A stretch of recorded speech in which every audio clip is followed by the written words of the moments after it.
Oh, dipajukan ya Pak? Tanggalnya betul harinya. Mohon maaf saya nggak salah baca. Bang, chat Bang. Oh iya, ini ada senior saya dari Kerawang nih. Mohon izin ini saya bacakan ya sekaligus mengabsen Pak. Mohon maaf kalau ada yang belum absen nanti, terutama Bapak Dr. Insinyur Mehmet Hakim MSc. Ya Pak, selamat datang Pak. Pak Dindin S. Maulani, ini senior kami di daerah 45 ini, dan di berbagai organisasi. Bapak Brigjen TNI Purnawirawan Purnomo. Selamat pagi Pak.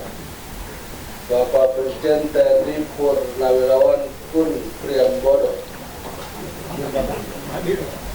Belum datang ya.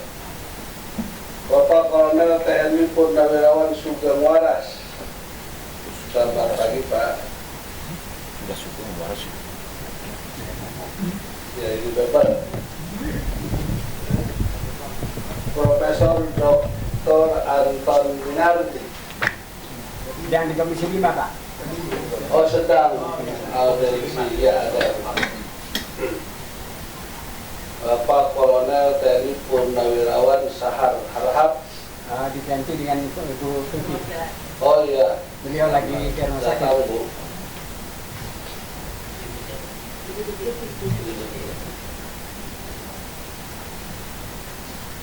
Bapak Muhammad Rizal Fadilah.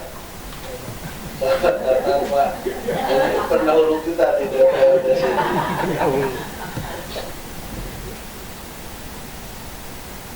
Bapak Insinyur Sapril Sofyan. Nah, selamat datang Pak. Insinyur Budi Rianto. Diganti dengan Pak Insinyur Oh, Besarudin. ya Pak Yayat. Ya Pak Yayat. Bapak Insinyur Agung Sabur. Belum datang Pak. Belum hadir. Kemudian Dr. Daniel Malik Hadibrata. Di Komisi 5 Pak. Oh, hadir di sedang acara di Komisi 5. Insinyur Johan Syah. Diganti dengan Pak Basarudin. Oh iya, mengapa? Bapak Ustadz Muhammad Roin. Di Komisi 5. Oh, di Komisi 5. Rombongannya juga di depan gerbang itu banyak Pak.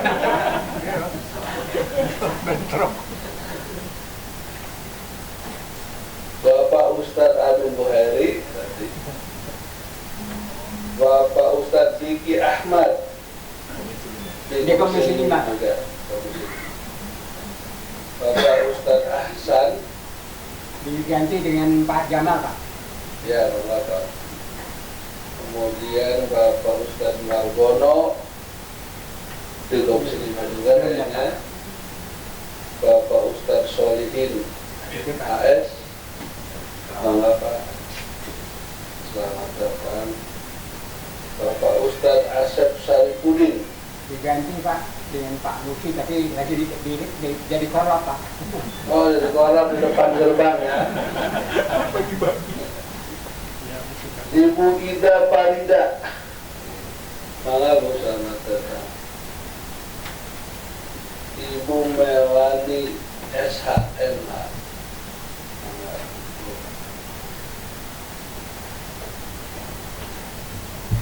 pakai ini ya, Pak Nur Alam. Oh. Maaf Bu ya, Ibu Nur Alam, SH, MSc. Ibu Siti Ma'rifah, SH. Itu benar ya Bu ya? Masya Allah. 82 Pak. Saya. Sehat-sehat Bu ya. Amin. Ibu Luciana Mulia. Bapak jangan-jangan ini. Oh itu benar ya. Kemudian saya nggak tahu ini ibu bapak-bapak Ren tidak BS. Belum, dia lagi di luar Pak. Di luar? Oh di gerbang. Dia tahu pintu dia. Bapak Mumu Kostaman. Hadir sama ibu. Dari Tasik. Dari Tasik. Alhamdulillah. Jam berapa di Tasik? Tahun 1 Jam 3. Iya. Ini Bang Eliasa Budianto. Ya, Apa dari terang Bang? jam 7 pagi. Kurang lebih bareng lah saya sama jam segitu.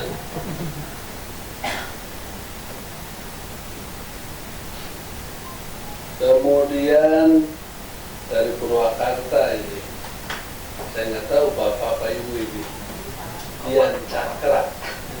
Sudah ada. Dia datang lagi sakit Pak. Sakit. Ini ibu apa bapak ini? Bapak. Bapak ya. Saya banyak salah tuh tadi. Kemudian Ibu Rahma dan Aliana Salsabila. Belum datang Pak. Perwakilan mahasiswa. Nah, kurang lebih begitu. Saya mohon maaf apabila beberapa belum tersebut karena tidak ada di daftar, belum ada di daftar. Selanjutnya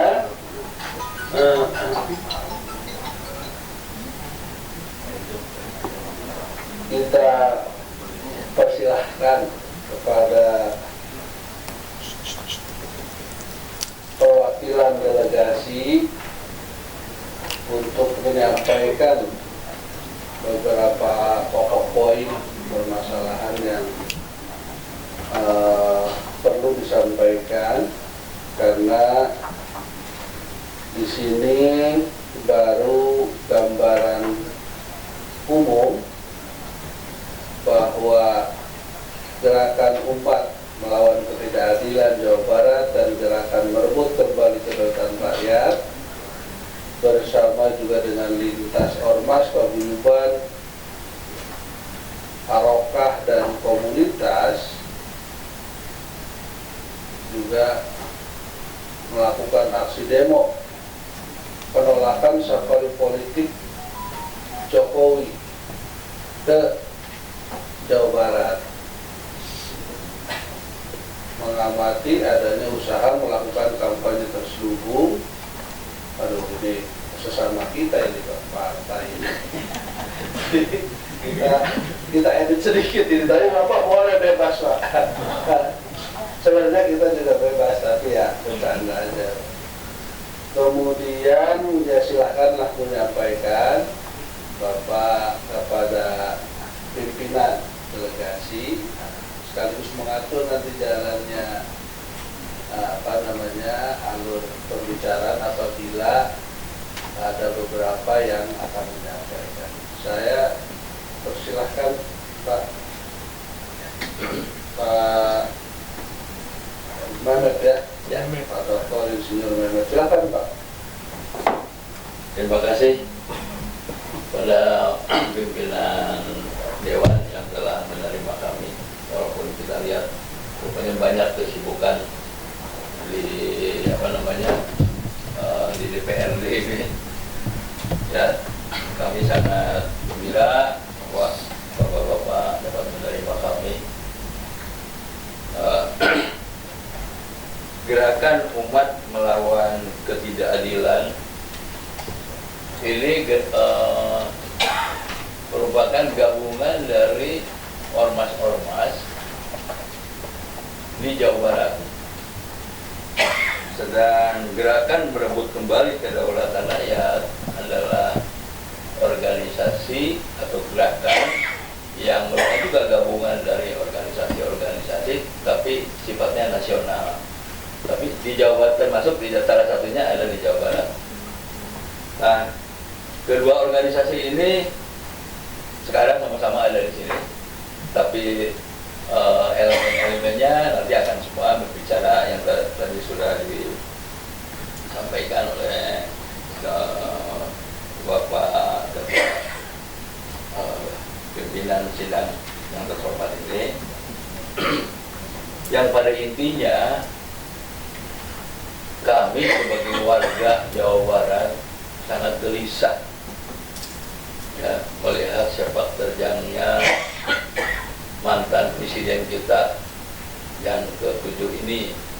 Ya, kita ketahui bahwa Jokowi ini kan merupakan presiden dengan segala macam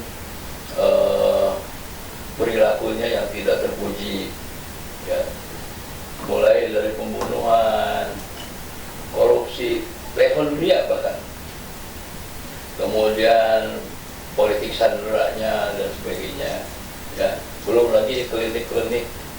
Nah, ini sangat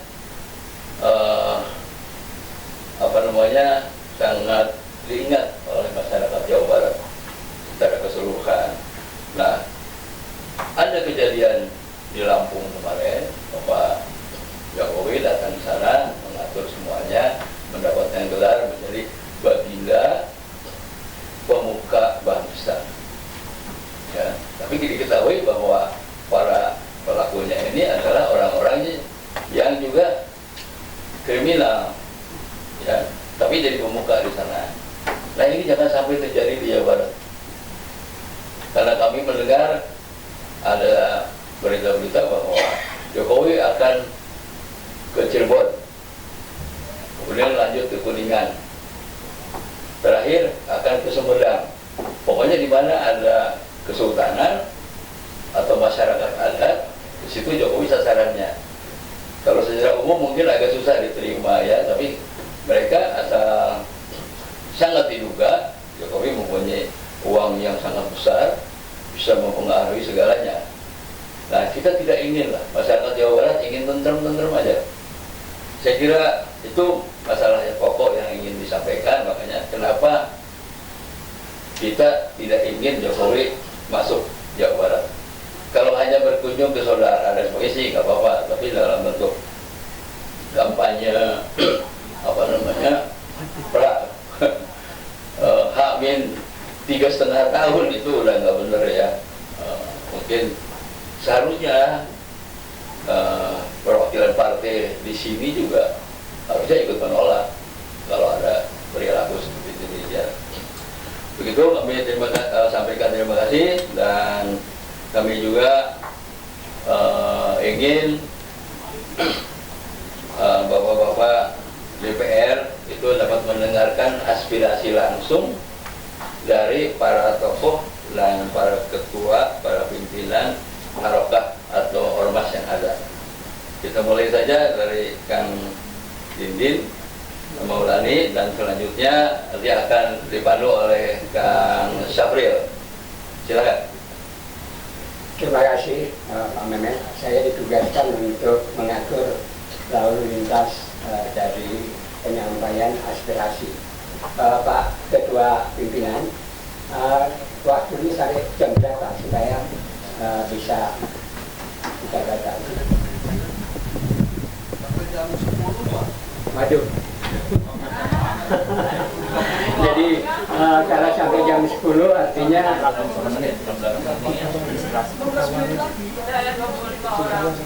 bisa sampai jam 11.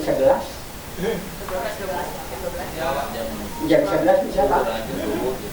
Mudah-mudahan bisa, Pak. Maksud saya kita menyampaikan bahwa jam 10, mungkin 10.15 kita ada paripurna. Oh ya. Nah, nanti atau sampai 10.30 boleh, Pak, ya? bahwa sebenarnya boleh sampai jam 12 juga, Pak. Benar. Dan sini nanti ada Pak Iman. Iya. Pak Iman ini dari Pas Gawas, bagian fasilitasi di sekretariat DPRD. Kecuali kami dapat izin dari pimpinan untuk tetap di sini beberapa orang, itu 1 atau 2 orang. Itu. Silakan. Ya, sampai jam 10. Sebelumnya kita ucapkan selamat datang Pak Memo Hermawan dari fraksi PDIP. Baik, Bapak pimpinan dari fraksi dan juga pimpinan yang mewakili, saya akan coba atur. Mulai sampai jam 10 kita akan coba menyampaikan pernyataan dulu, baru setelah itu nanti ada lagi beberapa penyampaian. Untuk sampai jam 10 saya akan menentukan beberapa orang yang untuk berbicara, dan mohon yang bicara barangkali bisa langsung ke topik. Ya, untuk pertama saya serahkan untuk pembicaraan awal adalah Bapak Brigjen Purnomo. Ya, silakan Pak. Assalamualaikum warahmatullahi wabarakatuh. Bapak pimpinan dan seluruh anggota DPRD tingkat 1 Jabar yang saya hormati, terima kasih menerima kami. Saya langsung kepada titik permasalahan. Kami dari ormas-ormas yang biasa mengikuti perkembangan situasi secara kedarahan di Jawa Barat maupun tingkat nasional. Kebetulan ada beberapa teman yang biasa bermain di tingkat nasional. Ada situasi yang menggelitik hati kami semuanya, bahwa ada langkah yang dilakukan oleh mantan Presiden ke-7 Joko Widodo yang kami anggap tidak patut dilakukan oleh seorang mantan presiden. Yang pertama adalah kunjungan ke Lampung. Kunjungan ke Lampung dengan berkedok kebudayaan membuat situasi di daerah Lampung ada yang menerima dan tidak menerima, begitu Bapak. Sehingga mungkin situasi di daerah itu menjadi tidak kondusif. Nah, selanjutnya langkah ini akan dilanjutkan seluruh Indonesia dalam rangka mendukung PSI menjadi partai yang besar yang diketuai oleh putranya Kaisang dalam rangka menjadi kuda tunggangan daripada wakil presiden yang sekarang untuk 2029. Langkah ini kami anggap kurang tepat karena pemilu baru akan dilakukan 3,5 tahun yang akan datang. Situasi secara nasional memang presiden berusaha untuk menjadi satu negara yang kondusif.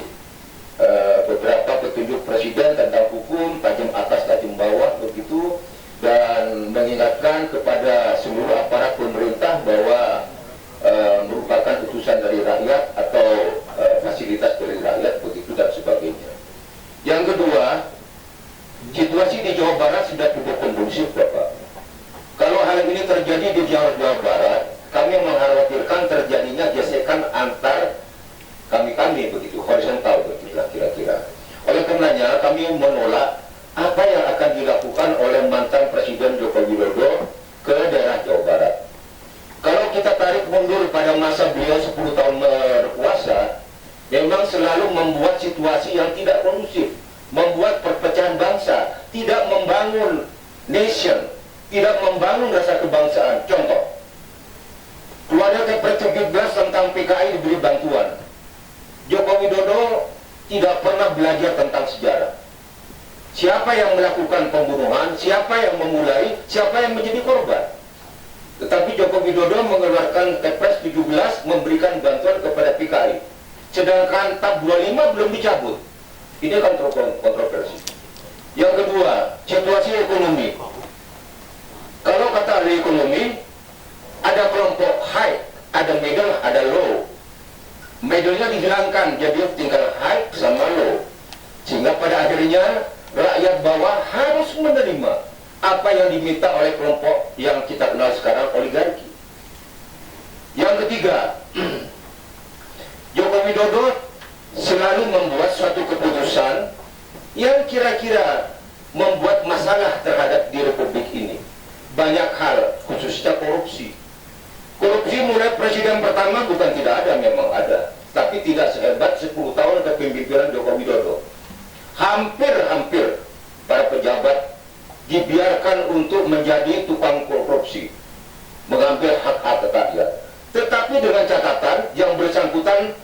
kakinya semacam diikat. Dan ini terjadi. Selanjutnya, pada masa pemerintahan Oktober yang lalu, pemerintahan Pak Prabowo sekarang, 18 orang titipan mantan Presiden Joko Widodo rasanya membuat banyak hal dalam kelangsungan kepemimpinan Presiden Prabowo. Oleh karenanya, kami berkesimpulan seharusnya memang diberikan batasan kapan itu mau untuk kampanye begitu. Kita bayangkan Bapak, kalau Joko Widodo sekarang sudah keliling-keliling, nah partai yang lain keliling-keliling, maka Bapak-Bapak tidak akan kerja Bapak. Siapa yang mau bekerja? Semuanya akan kejar waktu. Oleh karenanya, memang sepatutnya, sepantasnya kami sebagai rakyat Jawa Barat mengadukan kejadian ini, berharap keadaan ini tidak terulang, tidak terjadi di daerah Jawa Barat. Mari kita pelihara situasi Jawa Barat yang kondusif. Ada waktu nanti kampanye silahkan saja, tetapi jangan mencuri start. Ini tidak baik. Begitu. Saya rasa dari saya demikian dan terima kasih. Wassalamualaikum warahmatullahi wabarakatuh. Baik, terima kasih Pak Purnomo, beliau mantan Intel di kata Isya. Dan berikut saya berikan waktu buat dua orang sebelum saya tidak mengulangi apa yang sudah disampaikan oleh sahabat saya Dirjen Purnomo. Izinkanlah saya menambahkan hal-hal yang pantas menjadi perhatian kita. Yang pertama, mengoreksi atau menelusuri karakter mantan Presiden Joko Widodo yang pernah menjabat 2 periode. Bahkan organisasi internasional menjulinya sebagai koruptor terbesar. Tentunya ini sangat objektif dibandingkan dengan komentar-komentar dari bangsa kita sendiri. Bangsa kita sendiri ada yang pro dan kontra, ini sangat wajar. Tetapi saya lebih cenderung mempercayai pada organisasi OJJNP yang mengatakan Presiden Joko Widodo merupakan salah satu manusia koruptor terbesar di dunia. Bapak pimpinan serta anggota yang saya hormati, kalau kita bicara koruptor ini sangat ngeri karena jelas koruptor itu maunya untung, bisa dirugikan awal tetapi pada akhirnya untung, dan keuntungan itu dijalani dengan berbagai cara, ada yang legal dan tidak ilegal. Sehingga tidak asing lagi yang sering kita dengar tentang penjualan pulau, kemudian juga pemaksaan terhadap pajak-pajak dan lainnya yang dilakukan sewaktu pemerintahan Joko Widodo. Hal ini tentu sangat beralasan kenapa kita tolak ke Jawa Barat. Seandainya dia memperbesar PSI itu berhasil, karena maaf kita tidak tahu persis, tetapi besar kemungkinan Joko Widodo ini banyak uangnya, di mana uang itu bisa dilakukan dengan berbagai manfaat yang sangat merugikan bangsa Indonesia. Karena waktu sangat terbatas, saya akhiri. Penipuan, pembohongan, penyesatan dari Jokowi tercermin dengan hal yang sangat mendasar sekarang. Dugaan tentang terkait ijazah palsu akan melalui tahapan-tahapan, mulai dari penyidikan, penyelidikan, pra-peradilan sampai dengan persidangan pokok. kita melihat kehebohan di luar. Di dalam peradilan yang pertama, di mana di situ terkait dengan langkahan dari penyidik terkait pemanggilan, penahanan, dan penggeledahan di rumah Roy Suryo. Yang kedua, Dr. Viva. Nah, ini seolah-olah dan akhirnya dimenangkan oleh kejaksaan atau pengadilan. Tetapi pada peradilan kedua yang terkait dengan pelapor tentang keberatannya dikatakan dan dihina pencemaran nama baik dan harga diri sebenarnya, itu akhirnya dimenangkan oleh pengadilan. Dari sini kita bisa menganalisa atau memprediksi, bukan hanya asumsi, tapi memprediksi. Kita khawatir ini nanti persoalan ijazah Jokowi tidak akan tuntas. Di samping Jokowi lepas libat, dia tidak hadir, tidak menghadirkan ijazah ahli, sehingga akhirnya perkara ini selesai dan ditunda. Terima kasih. Terima kasih Pak Sugeng yang sudah menjelaskan, dan ada satu saya berikan dulu kesempatan sebelum disampaikan pernyataan sikap saya, yaitu kepada salah satu tersangka yang sekarang juga lagi selalu wajib lapor, tokoh kita Kiai Rizal Fadilah. Silakan. Assalamualaikum warahmatullahi wabarakatuh. Terima kasih pimpinan dan dewan yang saya hormati. 3 hal saja yang ingin saya kemukakan pada kesempatan ini. Pertama adalah bahwa yang dilakukan oleh Pak Joko Widodo atau Pak Jokowi, mantan presiden ini, dengan mengendarai Partai Solidaritas Indonesia ini adalah pencurian start. Tapi kalau yang namanya mencuri itu kalau sedikit, kalau mungkin sebulan, 2 bulan sebelum waktunya campaign, kemudian mengkampanyekan partai maupun dirinya sebagai figur, itu boleh kita sebut pencurian, mencuri start. Tapi kalau 3,5 tahun ini itu merampok start, ya. Itu sudah perampokan start, sangat besar sekali waktunya, sangat dini.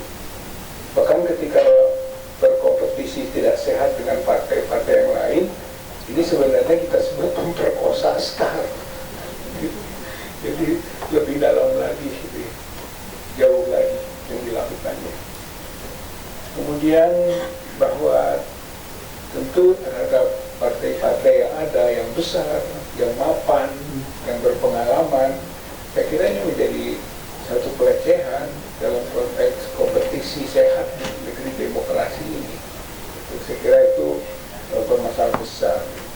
Partai kecil, maaf ya, partai kecil, si bocil lah, itu kan ngalunjak, itu kan kolot, kan gede, itu kan kalancut, nah. Dan sayangnya itu bapaknya teboga rasa, teboga kaera, ya, dalam kondisi seperti ini. Dan itu kita bacaan publik itu bukan subjektif 1-2 orang. Kira bacaan ini harus kita jadikan dasar sehingga mengapa aspirasi ini muncul, khususnya dalam konteks safari politik di Jawa Barat. Ini disguise campaigns, bukan kampanye terselubung. Saya kira kita nggak boleh, kita harus terbuka, transparan dalam kompetisi yang sehat berpolitik ini. Nggak boleh ada disguise campaign seperti ini, baik dengan jangka waktu yang cukup lama, 3,5 tahun lagi. Ya, karena itu sebetulnya ini kartu merah ini. Saya kira ini kartu merah. Ini Jawa Barat, atau masyarakat Jawa Barat ingin memberikan kartu merah, gitu ya. Dan kalau kartu merah dikeluarkan, maka keluarlah dia. Dia diusir dari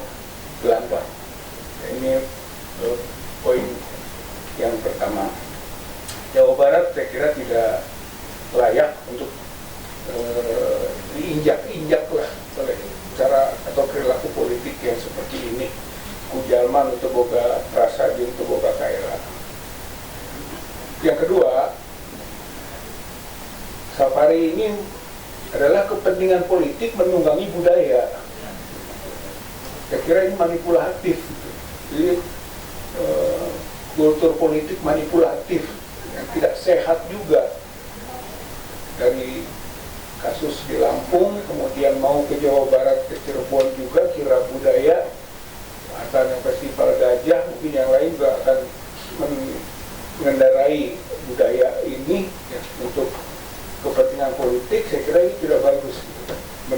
Budaya itu perlu kita kembangkan, perlu kita syiarkan, tapi tidak boleh ditunggangi oleh kepentingan politik yang sangat pragmatik, bahkan materialistik. Aneh, aspek kultural yang digunakan untuk pengembangan kultur yang materialistik. Kenapa kita sebut materialistik? Karena kita tahu Pak Jokowi ini yang mencanangkan revolusi mental, kemudian kerja, nuansanya materialistik, pembangunannya pun pembangunan yang materialistik. Dan materialisme adalah satu ideologi yang pernah diramaikan dahulu oleh PKI lah ya, di komunisme. Kita khawatir juga revolusi kebudayaan mau diulangi oleh revolusi kebudayaan Joko. Saya kira sangat fundamental sekali. Tidak boleh ada partai kecil yang ditumbuhkan kemudian menjadi partai yang berbau komunis. Saya kira tadi sudah diungkap oleh Pak Brigjen Purnomo soal Kepres 17 itu. Ini gejala-gejala politik, ini indikasi-indikasi yang nggak boleh diabaikan gitu. Oleh karena itu Jawa Barat sebenarnya sejak awal sudah tidak inginlah dikotori oleh hal seperti itu. Siliwangi itu penumpas PKI. Oleh karena itu masyarakat Jawa Barat penumpas Jokowi. Allahu Akbar. Yang ketiga, terakhir, Pak Jokowi itu sedang bermasalah hukum. Jadi bukan orang yang sedang steril, sedang menghadapi masalah hukum. Kok masalah orang sedang menghadapi masalah hukum, jalan-jalan secara bebas, gitu. Terutama konteks yang sekarang maju itu adalah ijazah palsu yang diramaikan. Itu ijazah palsu itu sudah terkurung oleh berbagai gerakan upaya membongkarnya. Saya sebut saja di sini. Ada 2 kasus yang masuk di ruang perdata. Kemudian ada 2 kasus citizen lawsuit di Solo maupun di Jakarta. Ada 2 kasus di KIP, Komisi Informasi Publik. Kemudian juga ada lagi kasus yang berhubungan dengan pidana di Polda Metro dan juga di Bareskrim yang sekarang sedang kita upayakan terus. Intinya adalah ijazah palsu ini harus dibongkar, jangan sampai menjadi pekerjaan rumah masyarakat rakyat bangsa Indonesia, dan itu sedang dihadapi. Dan sayangnya selama ini tuntutan agar Pak Jokowi ini untuk datang ke pengadilan nggak pernah datang. Malah bagusnya mah datang ke pengadilan bawa ijazah, bukan keliling-keliling gitu ya. Bahkan ada juga sindiran kan gitu, di Sulawesi Selatan ditolak itu. Karena apa? Lebih bagus datang membawa ijazah ke Sulawesi Selatan daripada keliling-keliling safari politik seperti ini gitu. Jadi intinya adalah bahwa ia sedang menghadapi masalah hukum, sebaiknya selesaikan saja. Apalagi juga tuntutan hukumnya adalah pertama soal ijazah palsu itu kalau terbukti ancamannya 8, 7, 6 tahun paling rendah. Artinya bisa ditangkap, bisa diadili. Kemudian juga politik dinasti. Kepentingan siapa sebenarnya safari ini? Kepentingan Gibran yang wapres yang ingin cepat jadi pres. Oleh karena itu ini adalah politik dinasti. Dan politik dinasti itu ancamannya 12 tahun. Undang-Undang 28 1999. 12 tahun. dinasti nepotisme jangan main-main gitu. Itu adalah pidana, itu kriminal gitu. Belum lagi tadi singgungan korupsi 20 tahun, bahkan hukuman mati kalau memang di situasi krisis COVID-19 misalnya. Itu kalau dibongkar itu korupsinya gede itu di situ gitu ya. Jadi sebenarnya ini tidak layak lah untuk diidolakan, apalagi dikultuskan. Jangan sampai budaya pengkultusan Mao Zedong itu kemudian juga dijadikan sebagai pengkultusan Joko Widodo. Nah, intinya terakhir bahwa harapannya kepada DPRD ini, Jawa Barat kita bisa menangkap aspirasi masyarakat Jawa Barat. Jawa Barat bukan wilayahnya Jokowi loh, gitu ya. Kesudi itu wilayah Jawa Barat tincak ke Jokowi. Jangan sampai kita juga nanti dipancing memberi gelar, gitu kan? Kalau di sana gelar Baginda Pemuka Bangsa, jangan-jangan di sini ingin jadi Prabu Siliwangi, gitu kan? Sri Baduga Maharaja Jawa jeung Sunda. Bahaya itu, nanti minta lagi gelar itu, gitu kan? Oleh karena itu mohon segera untuk bisa menangkap aspirasi, kemudian mengeluarkan atau menggunakan hak DPRD-nya.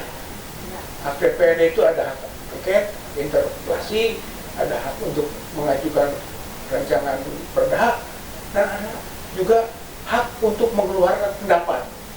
Gitu ya. Jadi kita berharap DPRD Jawa Barat mengeluarkan pendapatnya, pernyataan pendapatnya tentang penolakan warga masyarakat Jawa Barat terhadap safari politik yang menunggangi budaya, dan itu adalah disguise campaigns, kampanye terselubung. Terima kasih. Assalamualaikum warahmatullahi wabarakatuh. Terima kasih Pak Rizal Fadila. Karena memang tadi sudah disampaikan oleh pimpinan DPRD yang menerima kami delegasi bahwa nanti jam berapa 10.15 akan ada paripurna, dan tapi akan tetap juga menerima masukan oleh sekalian. Baik, untuk itu kepada teman-teman nanti setelah dari pernyataan sikap akan diberikan kesempatan. Kita berikan dulu kesempatan untuk pembacaan pernyataan sikap oleh yang disampaikan oleh Ustadz Amin Bukairi, Koordinator Gaum. Nah. Terima kasih kepada Pak Safil. Sebelum saya membacakan, saya mohon kepada anggota Dewan, Ketua Komisi, dan jajarannya untuk berkenan menambah waktu. Karena apa? Ini yang akan berbicara adalah tokoh-tokoh masyarakat Jawa Barat yang betul-betul mencintai Jawa Barat. Jadi saya sangat bermohon agar para Dewan bisa menunda barang 15 menit untuk mendengar guru kami yang akan menyampaikan aspirasi. Terima kasih. Assalamualaikum warahmatullahi wabarakatuh. Bismillahirrahmanirrahim.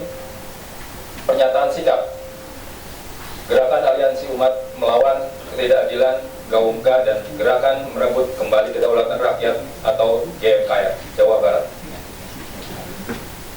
Penolakan safari politik Jokowi berkodok safari budaya di Jawa Barat. Bahwa bersama PSI telah mengagendakan safari ke seluruh Indonesia untuk mengkampanyekan PSI yang dipimpin putranya Kaisang Pangarep. Alasan Jokowi melakukan safari keliling Indonesia adalah untuk memenuhi undangan masyarakat.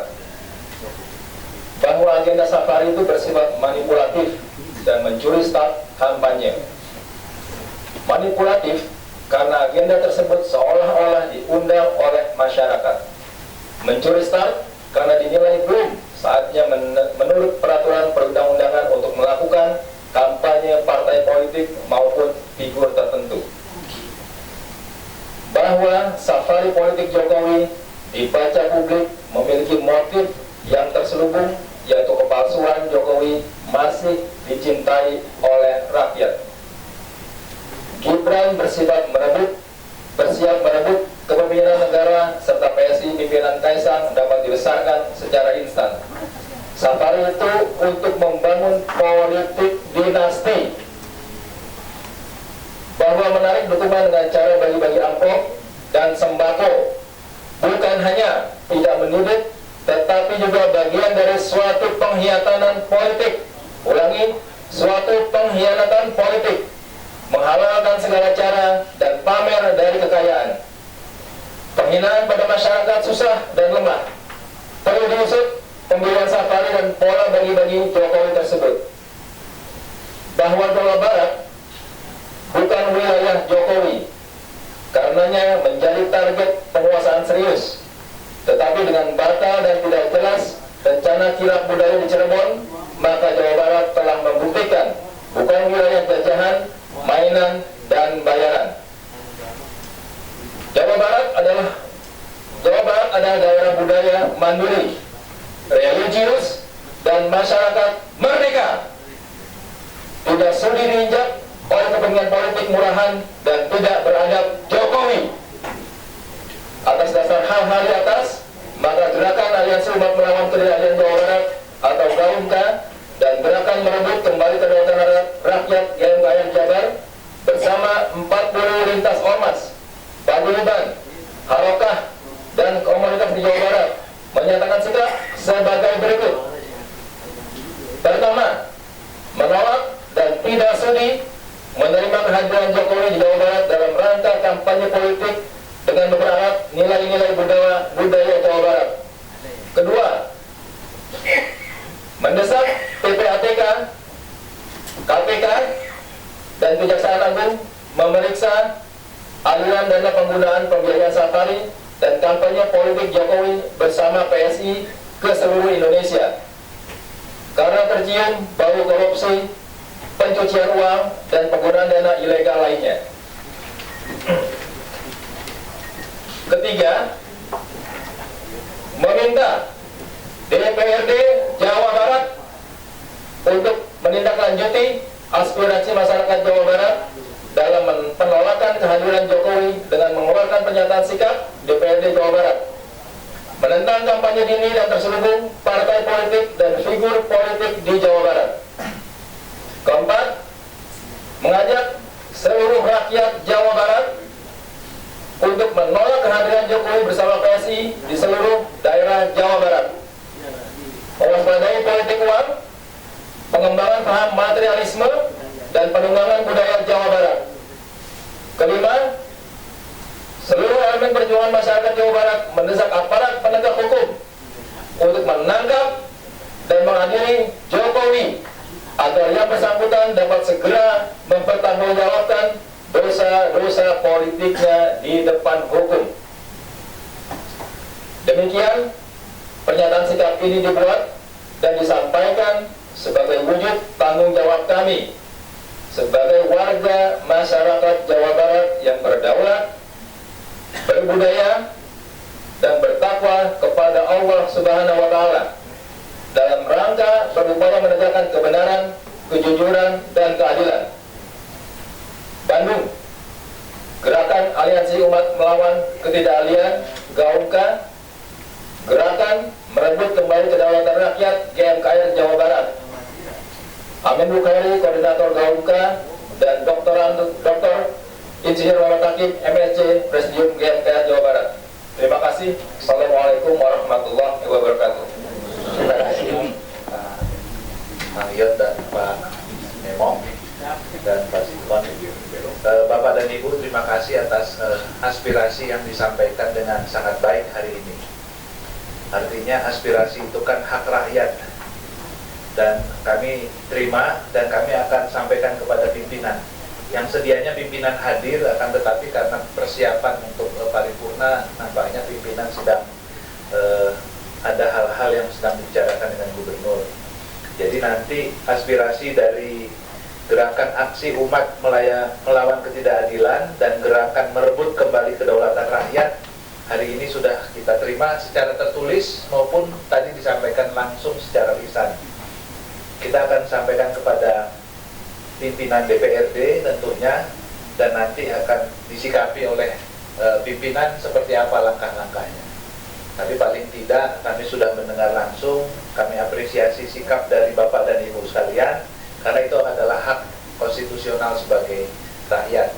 Dan kami akan salurkan kepada pimpinan untuk bisa segera ditindaklanjuti. Saya kira dari kami itu, terima kasih. Assalamualaikum warahmatullahi wabarakatuh. Terima kasih Bapak Pimpinan.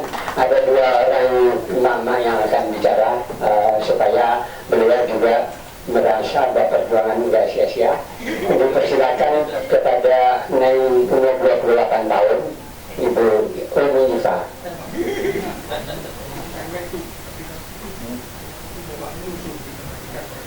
Waktunya diperhatikan Ibu ya.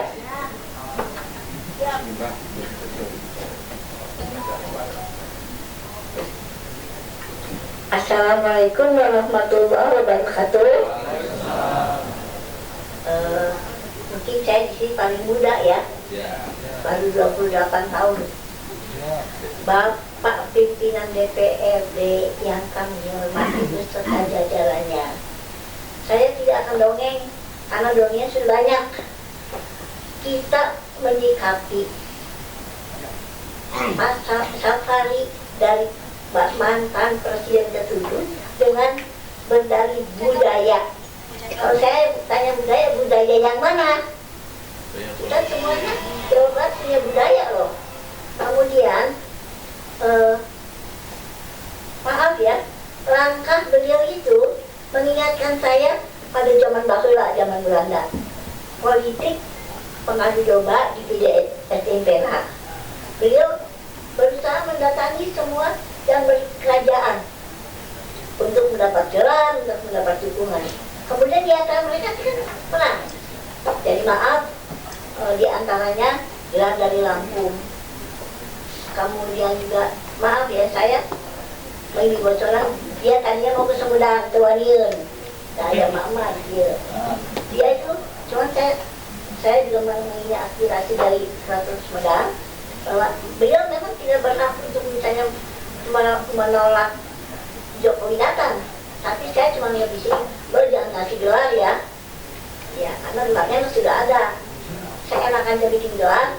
Kemudian juga maaf, beliau itu gimana ya, sangat lunak, terselubung. Kemudian juga ada sedikit maaf ya, dari saya bingung ya, dosa dosanya orangnya udah ngebawa maka lalu juga akhirat. Jadi seperti maaf ya Pak, maaf dirinya, ini mah jadi orang lain maaf diri. Jadi ada suatu yang kadang-kadang langkahnya itu mencurigakan kita. Beberapa fenomena itu ada pesantren kan sedang booming, anak pejabat, anak artis pada di pesantren kan. Tiba-tiba muncul suatu fenomena bahwa ustadz itu katanya melecehkan.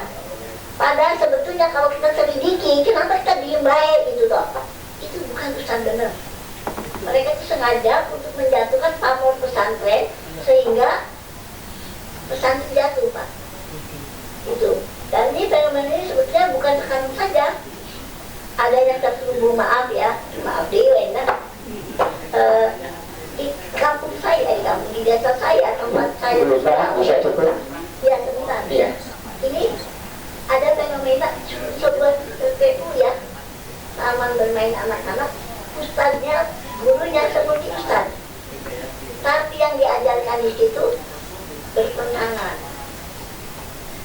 Jadi ada banyak hal ya yang kemudian kita sebagai orang tua yang tidak hanya teori. Saya mengalami 3 generasi Pak, 3 presiden.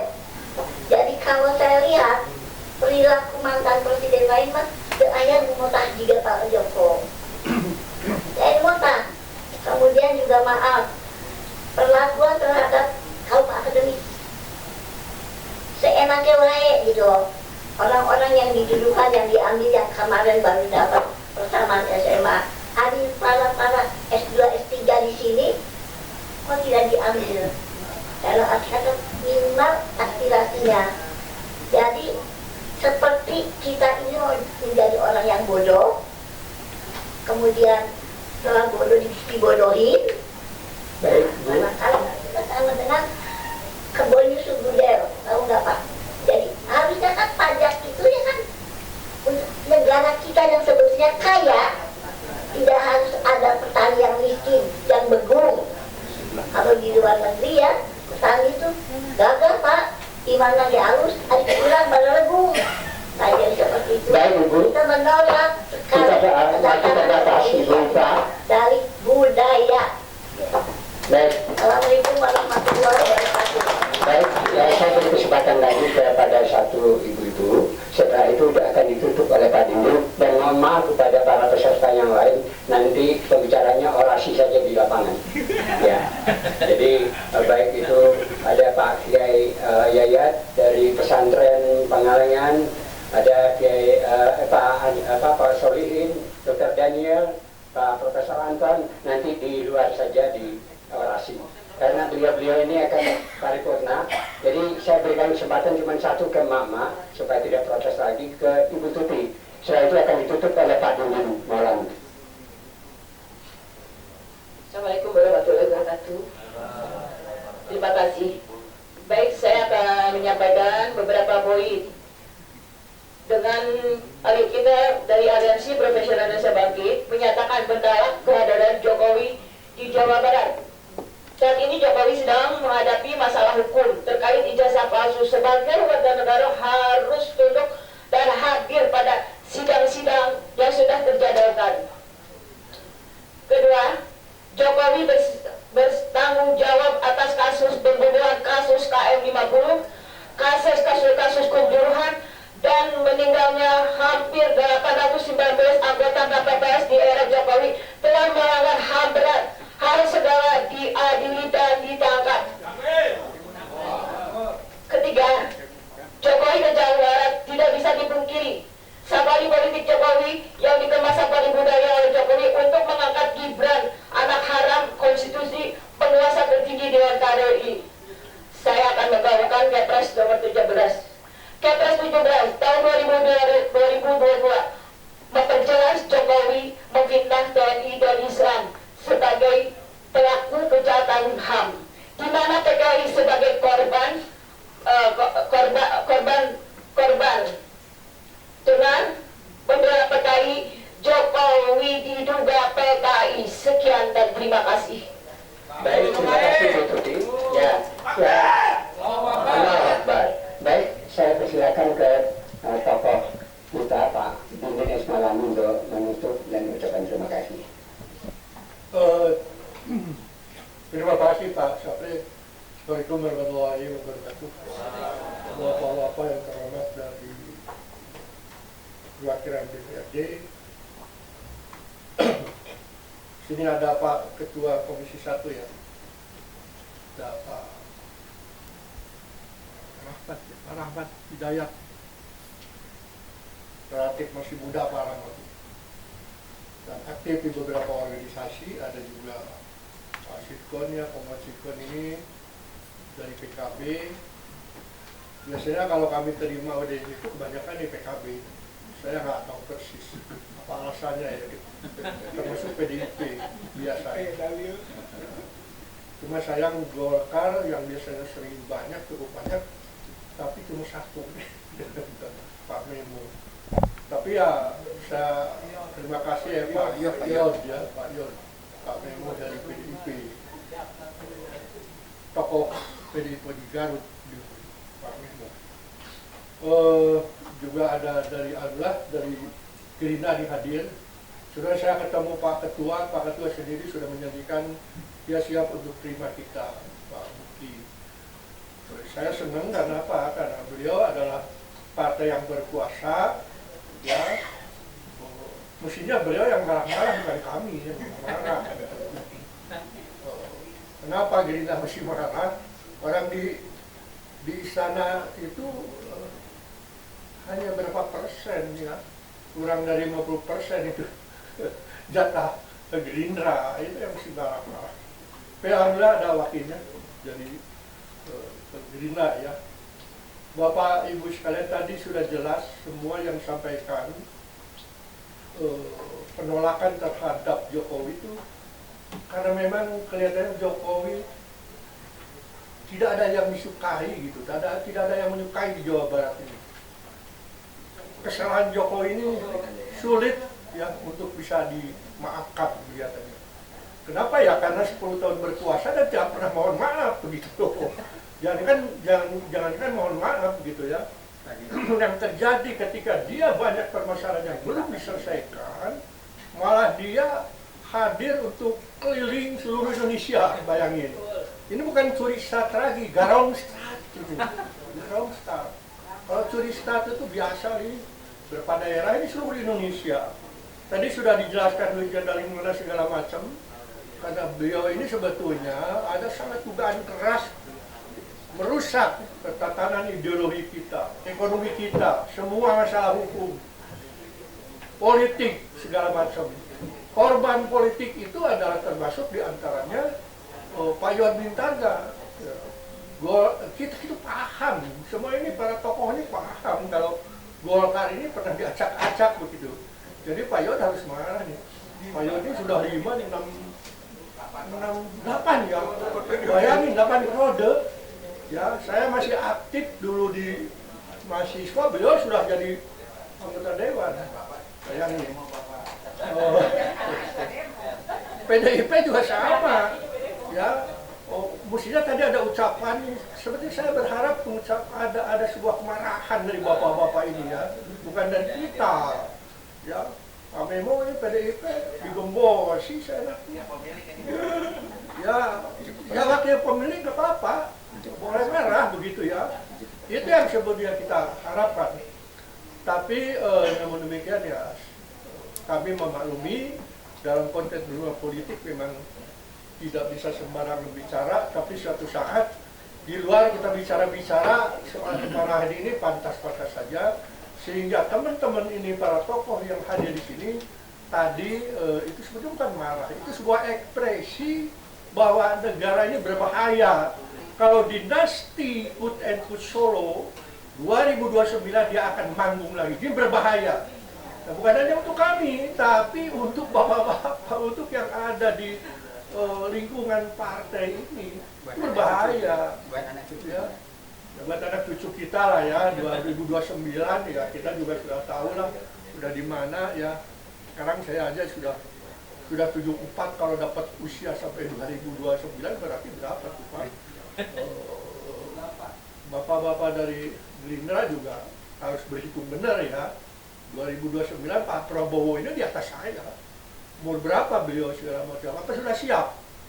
Udah siap dengan penggantinya. Mereka siap dengan penggantinya ya kan? Dengan ijazah SMA, SMP yang masih dipertanyakan ya. Jadi itulah yang ingin kita sampaikan di sini. Mudah-mudahan bisa diterima, disampaikan keluh kesahnya, permasalahannya. Tadi dari ideologi jelas, dari aspek ekonomi jelas, walaupun sekarang boleh bangga dengan infrastruktur, tapi ternyata semuanya itu jong, banyak yang mangkrak, utang udah berapa ratus triliun. Semua yang tadi oleh akan dilakukan didanai oleh investor, tapi ternyata oleh APBN. Akhirnya Bapak dari Gerindra di sini, presiden kita ini presiden paling sial di Indonesia. Dia bangga dengan presidennya, dia bangga terpilih, tetapi begitu masuk istana tidak ada duit, ya berangkasnya kosong, nggak ada, habis. Ini berbahaya itu Pak. Ya, mohon bisa ini kan Bapak dari mana itu? Bapak dari Demokrat ya sama. Cuma sayang beliau hadirnya terlambat. Demokrat ini termasuk yang juga sial, diubrak-abrik Jokowi. Diubrak-abrik Jokowi. Jadi kita yang marah, ya, yang tidak mau lagi hadir di dinasti Jokowi ini, bukan kami para tokoh, tapi harusnya bapak-bapak semua sekalian dari wakil rakyat. Saya yakin itu bisa dilakukan dengan cara-cara tersendiri, ya, dengan gaya tersendiri tentu. Apakah itu dengan gaya silent atau apapun juga, yang penting dinasti ini jangan sampai muncul di 2029. Itu aja yang penting. Terima kasih sekali lagi atas kehadiran bapak-bapak dan menerima kami dan memberikan juga tambahan waktu. Ya, itu sudah seharusnya Pak. Hampir saya tadi protes, kalau Bapak keluar tadi saya juga keluar. Mengapa? Bapak di Swedia itu di Sweden itu waktu saya di LBHI, kita datang ke sana dengan beberapa rakyatnya, ada beberapa bukan pendemo yang memberikan aspirasi. Beliau ini lagi rapat komisi, diberhentikan Pak rapat komisinya, diberhentikan. Dia terima dulu rakyatnya untuk beraudensi, ya 2 jam dia berhenti, dia rehat, dia terima itu. Setelah saya terima rakyatnya, dia langsung dilanjutkan rapatnya. Ini luar biasa. Kenapa? Memang saya pikir bukan luar biasa juga.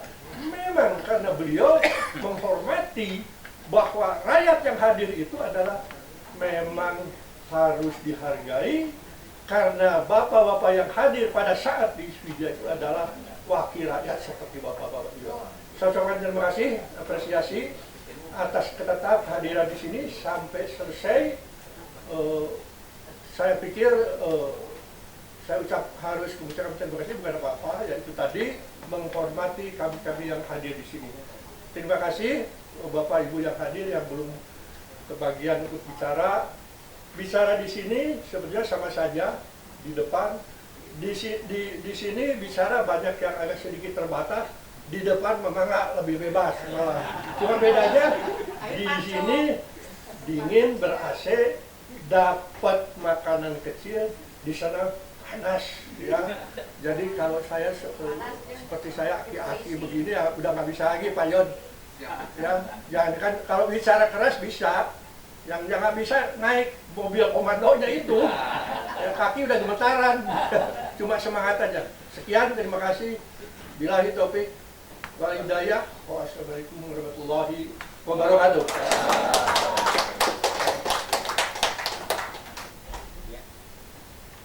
Baik Bapak, kita kembali ke depan ke Mokom untuk ya, untuk itu saya serahkan kepada pimpinan DPRD. Baik, terima kasih Bapak Ibu semuanya. Mohon maaf atas kekurangan penerimaan dari kami semuanya.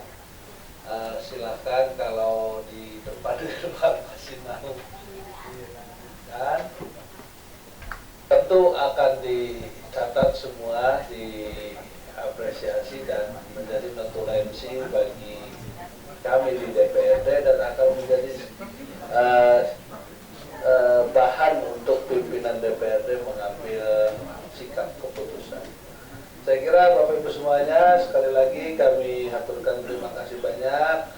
Mohon maaf atas keterbatasan dan kekurangan penerimaan kami. Kita akhiri dengan ucapan alhamdulillah.